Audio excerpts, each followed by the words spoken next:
বিসমিল্লাহির রহমানির রহিম। সুধীর দর্শক মণ্ডলী, আসসালামু আলাইকুম। সুধীর দর্শক মণ্ডলী, আমি এখন কথা বলবো এই এরোসা ঘাস চাষ সম্পর্কে। এই এরোসা ঘাস চাষ করবেন উঁচু জমিতে। এই এরোসা ঘাস নিচু জমিতে হয় না। এই এরোসা ঘাস লাগানোর জন্য সবসময় উঁচু জমির প্রয়োজন।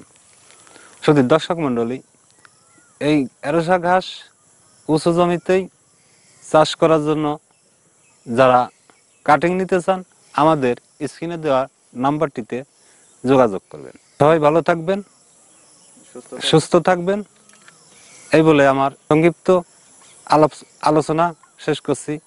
আতিয়ার রহমান, ফরিদপুর, বাংলাদেশ।